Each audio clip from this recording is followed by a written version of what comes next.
വിശദമായ വാർത്തകളിലേക്ക് പോവുകയാണ്. എറണാകുളം പള്ളുരുത്തി ട്രാഫിക് സ്റ്റേഷനിൽ വിരമിക്കൽ പാർട്ടിക്കിടെ തമ്മിൽ തല്ല്. ബിരിയാണിയിൽ ചിക്കൻ കുറഞ്ഞു പോയതിനാണ് ഹോംഗാർഡുകൾ തമ്മിൽ തല്ലിയത്. പരിക്കേറ്റ ഒരാളെ ജനറൽ ആശുപത്രിയിൽ പ്രവേശിപ്പിച്ചു.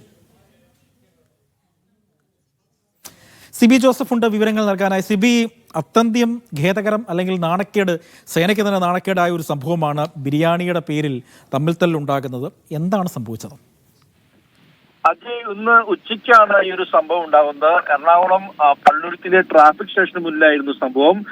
ഇന്ന് ഈ പോലീസ് സ്റ്റേഷനിലെ ഹോംഗാർഡുകൾ 3 ഹോംഗാർഡുകളിൽ ഒരാൾ ഇന്ന് വിരമിക്കുന്ന ദിവസമായിരുന്നു. ആ വിരമിക്കുന്നതിന്റെ ഭാഗമായി ഇവർ പ്രത്യേകമായി കൂടുകയും പിന്നീട് മദ്യപിച്ച് ഒരുമിച്ച് ബിരിയാണി ഉൾപ്പെടെ ഓർഡർ ചെയ്യുകയും ചെയ്തു.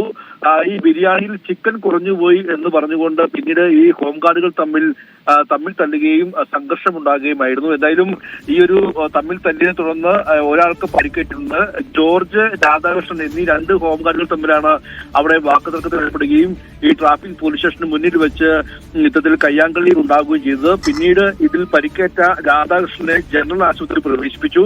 ഇയാളുടെ പരിക്ക് ഗുരുതരമല്ല എന്നുള്ളതാണ് ഇപ്പോൾ ആശുപത്രി വൃത്തങ്ങൾ അറിയിക്കുന്നത്. എന്തായാലും വളരെ നാണക്കേടായ ഒരു സംഭവമാണ് പള്ളുരുത്തി ട്രാഫിക് പോലീസ് സ്റ്റേഷന് മുന്നിൽ ഉണ്ടായത്. ഈ ഹോം ഗാർഡുകൾ തമ്മിൽ ഈ ബിരിയാണിയിലെ ചിക്കൻ കുറഞ്ഞുപോയി എന്ന് പറഞ്ഞുകൊണ്ട് തമ്മിൽ തല്ലുകയും പിന്നീട് അത് കയ്യാങ്കളിയിലേക്ക് പോവുകയും പിന്നീട് ഇവരിൽ ഒരാൾക്ക് പരിക്കേറ്റ് ആശുപത്രിയിൽ കൊണ്ടുപോകുന്ന ഒരു സാഹചര്യം ഉണ്ടാകുകയും ചെയ്തു. എന്തായാലും പോലീസ് ഇതിൽ അന്വേഷണം ആരംഭിച്ചിട്ടുണ്ട്. ഇതിൽ ഇതുവരെയും പരാതി ലഭിച്ചിട്ടില്ല എന്നുള്ളതാണ് ഇപ്പോൾ നമ്മൾ ചോദിക്കുമ്പോൾ പോലീസ് പറയുന്നത്. ഇതുവരെയും ഈ സംഭവത്തിൽ കേസെടുത്തില്ല എന്നുള്ളതാണ് നമുക്കിപ്പോൾ ലഭിക്കുന്ന വിവരം.